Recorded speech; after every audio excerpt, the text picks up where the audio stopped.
লালমনিরহাটের পাটগ্রাম সীমান্ত পড়ন্ত বিকেল পেরিয়ে তখন সন্ধ্যার প্রস্তুতি। ঠিক সেই মুহূর্তে ভারতের অহংকারী সীমান্তরক্ষী বাহিনী বিএসএফ ভেবেছিল তারা বরাবরের মতো গায়ের জোরে বাংলাদেশের ভূখণ্ডে অবৈধ পুশিন চালাবে। কিন্তু পরের কয়েক মিনিটে সেখানে যা ঘটল তা ভারতের মোদির বাংলাদেশ দখল করার স্বপ্ন দুঃস্বপ্ন করে দিয়েছে।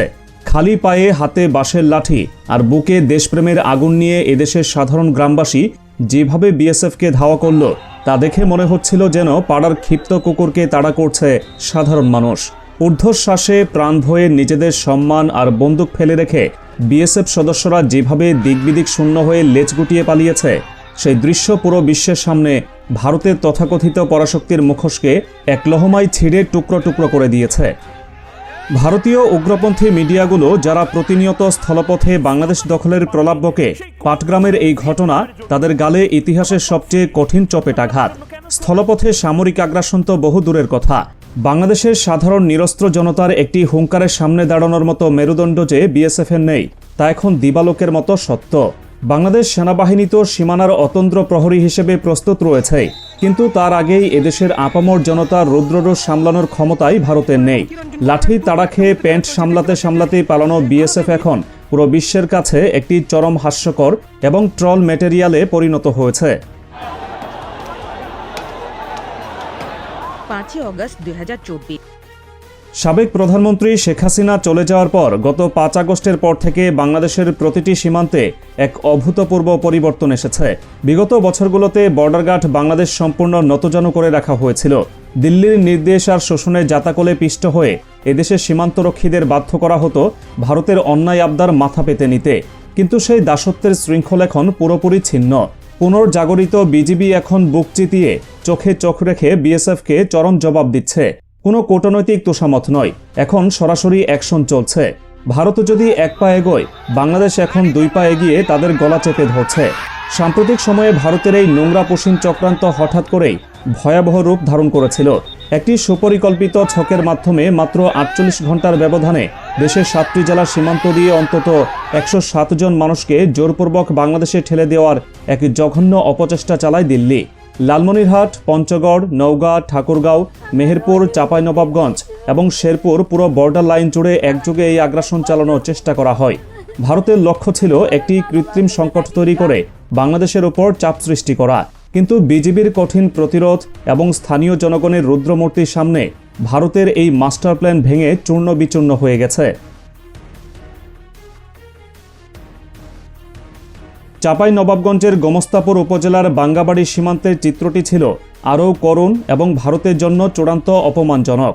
রাতের আধারে ঠিক চোরের মতো রাত 3টার দিকে 203 নম্বর পিলারের কাছ দিয়ে 12 জন পুরুষ, 10 জন নারী এবং 6 শিশুসহ মোট 28 জনকে বাংলাদেশে ঠেলে দেওয়ার চেষ্টা করে বিএসএফ। কিন্তু বিজিবি আগে থেকেই বাজ পাখির মতো নজর রাখছিল।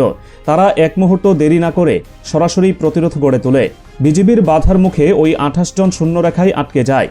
এরপর বিএসএফ তাদের দম্ভ দেখাতে 2 দফা পতাকা বৈঠক ডাকে, কিন্তু বিজিবি তাদের সিদ্ধান্তে অটল। অবৈধ অনুপ্রবেশের এক চুলও সুযোগ দেওয়া হবে না। টানা 2 দিন শূন্যরেখায় আটকে থাকার পর নিজেদের ছোড়া থুতু যেন নিজেদেরই চাটতে হলো বিএসএফকে। চরম হতাশা আর চরম অপমান মাথায় নিয়ে শনিবার ওই 28 জনকে তারা পুনরায় ভারতের ভূখণ্ডে ফিরিয়ে নিতে বাধ্য হয়। অন্যদিকে নওগাঁর সাপাহার উপজেলার হাপানিয়া সীমান্তে বিএসএফ যে কাপুরুষোচিত আচরণ করেছে তা আন্তর্জাতিক মহলে তাদের চরমভাবে লজ্জিত করেছে। 238 নম্বর পিলার দিয়ে 17 জন নারী, পুরুষ ও শিশুকে তারা জোর করে বাংলাদেশে পাঠাতে চেয়েছিল। বিজিবির কড়া পাহারায় দীর্ঘ 19 ঘন্টা তারা শূন্যরেখায় আটকে থাকে। এরপর রাতের অন্ধকারে বিএসএফ যা করল তা কোনো সভ্য বাহিনীর কাজ হতে পারে না। তারা নিজেদের ক্যাম্পের এবং সীমান্তের সব লাইট বন্ধ করে দেয়। তারপর অন্ধকারে লুকিয়ে এসে ওই মানুষগুলোকে টেনে হিচড়ে অনেকটা পশুর মতো মারধর করতে করতে ভারতে ফিরিয়ে নিয়ে যায়। স্থানীয়দের বর্ণনা অনুযায়ী মানুষগুলো যেতে চাচ্ছিল না, তারা হাউমাউ করে কাঁদছিল, কিন্তু বিএসএফ তাদের জোর করে টেনে নিয়ে যায়। রাতের আধারে লাইট নিভিয়ে বিএসএফের এই পলায়ন প্রমাণ করে তারা কতটা ভীরু এবং নীতিহীন একটি বাহিনী। লালমনিরহাটের পাটগ্রাম, হাতিবান্ধা এবং আদিতমারিতেও ভারতের এই নির্লজ্জ চেহারা উন্মোচিত হয়েছে। ভোররাতে 5টি ভিন্ন ভিন্ন পয়েন্ট দিয়ে একযোগে 33 জনকে বাংলাদেশে ঢোকানোর চেষ্টা করে বিএসএফ। কিন্তু এবার আর শুধু বিজিবি নয়, স্থানীয় জনতাও ফুঁসে ওঠে। সাধারণ মানুষ কাঁধে কাঁধ মিলিয়ে বিজিবির পাশে এসে দাঁড়ায়।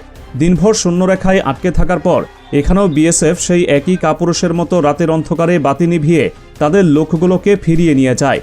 দিনের আলোতে বিজিবির সামনে দাঁড়ানোর সাহস তারা দেখাতে পারেনি। পঞ্চগড় সদর উপজেলার দক্ষিণ প্রধানপাড়া সীমান্তে পরিস্থিতি ছিল আরও শ্বাসরুদ্ধকর। সেখানে নারী ও শিশুসহ 10 জনকে পোষিন করার চেষ্টা করলে বিজিবি এমন এক শক্ত দেয়াল তুলে দেয় যে টানা 30 ঘন্টার এক অচল অবস্থা তৈরি হয়। বিএসএফ একাধিকবার বৈঠক করেও বিজিবিকে টলাতে পারেনি। বিজিবির অবস্থান ছিল পাথরের মতো শক্ত।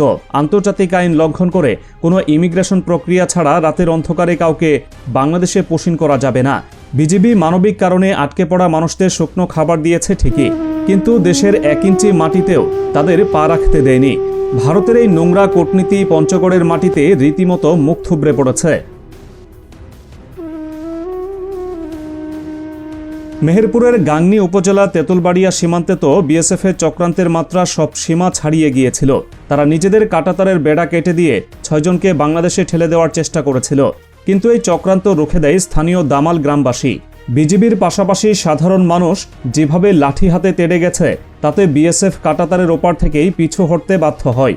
একই দৃশ্য দেখা গেছে ঠাকুরগাঁওয়ের হরিপুর উপজেলার মশালগাঁও সীমান্তে। ভোররাতে শিশুসহ 11 জনকে পোষিন করার চেষ্টা করা মাত্রই বিজিবির সতর্ক পাহারার সামনে বিএসএফের সব পরিকল্পনা ভেস্তে যায়। বিজিবির কঠোর অবস্থানের মুখে তারা পুনরায় ভারতের অভ্যন্তরে ফিরে যায়। শেরপুরের নালিতাবাড়ি এবং যশোরের বেনাপোল সীমান্তে এদেশের সাধারণ মানুষ যে বীরত্বগাথা রচনা করেছে তা ভারতের জন্য এক চিরস্থায়ী আতঙ্কের কারণ হয়ে থাকবে। মেঘালয় থেকে লোক এনে শেরপুরের রামচন্দ্রকুড়া সীমান্ত দিয়ে পোষিন করার ছক কষেছিল বিএসএফ, কিন্তু বিজিবি শুধু প্রতিরোধী করেনি, পুরো এলাকার মানুষকে সতর্ক করে দেয়। মসজিদের মাইকে ঘোষণা দিয়ে সাধারণ মানুষকে জাগিয়ে তোলা হয়। আর বেনাপোলে তো গ্রামবাসী রাতের বেলায় টর্চ লাইট আর লাঠি হাতে সীমান্ত পাহারায় নেমে পড়ে। জনতারাই স্বতঃস্ফূর্ত এবং ভয়ঙ্কর রূপ দেখে বিএসএফের রাতের ঘুম হারাম হয়ে গেছে। তারা বুঝতে পেরেছে এদেশের একটি শিশুও এখন ভারতের আধিপত্য মেনে নিতে রাজি নয়।